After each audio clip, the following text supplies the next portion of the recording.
Torque acting on a rectangular coil carrying current I situated parallel to magnetic field of induction B having number of turns N and area A is.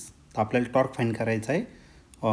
Rectangular coil दिलेला आहे आणि parallel magnetic field दिलेलं आहे. Okay, number of turns N दिलेला आहे, area A इतका दिलेला आहे. हा क्वेश्चन 2019 आलेला होता.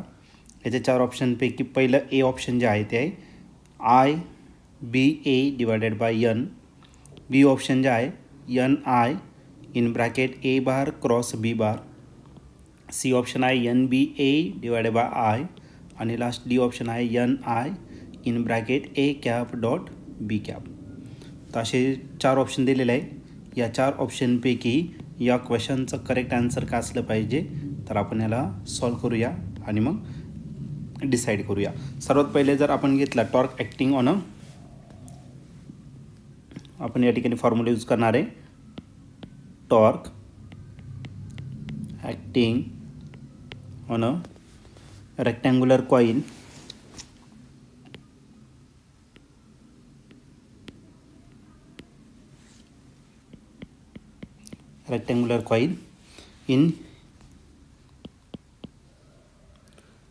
in uniform magnetic field.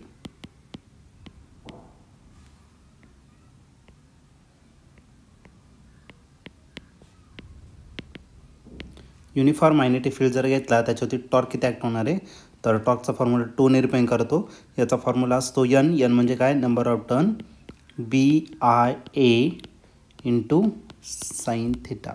Okay, तर याच्यामध्ये एन जर घेतला, एन नंबर ऑफ टर्न्स आहे, ती स्केलर क्वांटिटी, हे सगळं स्केलरमध्ये झालं. आता आपण याला कशामध्ये रिप्रेझेंट करणार तर वेक्टरमध्ये, in vector form.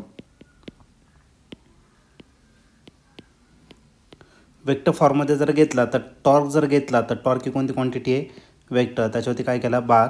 N number of turns आहे, त्याच्यानंतर करंट ही कोणती क्वांटिटी आहे तर स्केलर.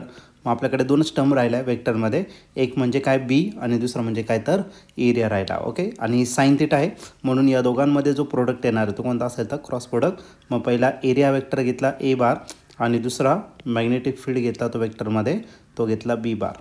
ओके, तर आला तुमचा काय टॉर्कचा फॉर्म्युला. आणि या ठिकाणी तुम्ही ऑप्शन जर बघितलं तर ऑप्शन नंबर बी जो आहे तो आपल्या या ठिकाणी करेक्टली मॅच होतो आहे.